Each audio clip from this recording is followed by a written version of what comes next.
Welcome back to First Business Morning News.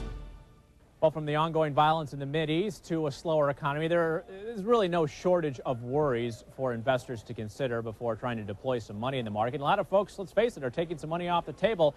In fact, last week, money market funds raised more than $3 billion. Lots of cash on the sidelines. Where to put some of that money to work? Well, Joseph Parnes has some ideas. He is with Technomart Investment Advisors, publisher of SureText. That's an investment newsletter. Joseph, welcome back to the program. It's been many moons. How are you? Thank you, Tom. What do you think of this market environment these days? The Fed, it's really a toss what it's going to do next week. Energy prices remain pretty high. Inflation worries out there. What's your overall take of the landscape? I think you just hit it, with the exception of also geopolitical, which is also in the background. I think today's market movement gives you an indication of how this market is sort of trying to adjust itself to see whether Federal Reserve will show a pause. And I guess with the GDP coming out this morning, it gives the not an illusion, but some sort of a hope to the investors, possibly that in August 8th coming, that there will be a pause. Well, with that kind of idea, you think it's a stock picker's market, as you always do, because that's where your bread and butter is. You've got a couple of longs and a couple of shorts, beginning with the biopharmaceutical firm called Amylin. Why this one and why now?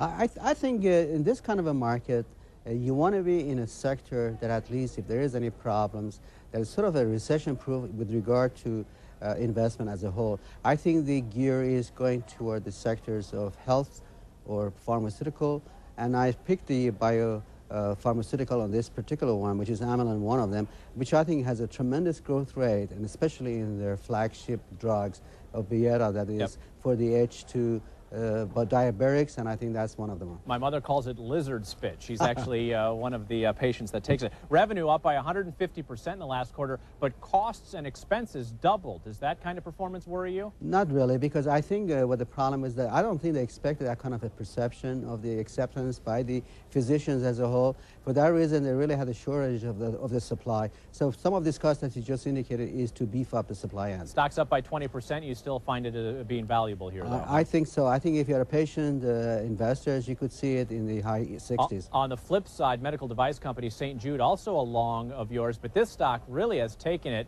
this year down by more than 25% as it cut its outlook because of the defibrillator market and some worries there. But you're trying to pick up this falling knife, huh? I think so. I think it's already been down tremendously from the mid-50s or thereabouts. It's down to 30, 31, sort of a build base. And I think that the earnings that just came out showed about 40% up.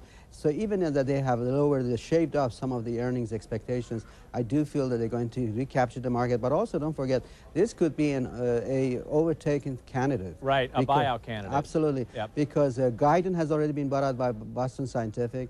And of course, Johnson & Johnson is looking for a substitute. I wouldn't be surprised St. Jude will be the one. On the flip side, though, Medicare is considering changing the reimbursements for pacemakers and defibrillators come October, the new start of the federal fiscal year. That could be worrisome for a company like St. Jude. I think that kind of predictions has already been discounted in the stock price. That's the reason why you saw the fall off, not just on the St. Jude, but also on their competitors as well. A couple of shorts here, meaning that stocks that you would bet on the downside here. Station Casino, which is a casino operator based almost solely in Las Vegas.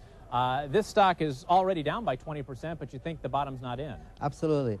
A company with almost $3 billion in debt in this kind of a movement going forward, if we keep on having these increases in the gasoline prices, definitely disposable income is not available to the customers to go lose money. I wouldn't be surprised this would be a victim of it. But those sin stocks are always places to be in areas of economic confusion. That's very true. That's very true. But don't forget, when you see a stock coming down with that kind of a tremendous drop or the plunge as such, sometimes it will build a base on it and there will be some sort of a rebound, could be very short-lived. But again, I think the movement and the mood is down south. Joseph, roulette, slot machines, or Texas Hold'em, which are your favorite? I would say none of them. It's very funny. I'm a move money on the management end of it, but believe me, when it comes to the gambling, I know that there's really no plus on that side. I just stay away. There you go. Fair enough. You'll play with the house's money, as it were. That's right. Joseph Parnes with Technomart Investment Advisors. Thank you. We will be ringing the bell here in, well, a few hours. Let's get a trade of the day update as things get started here. Last day of July. Pete and Jerry.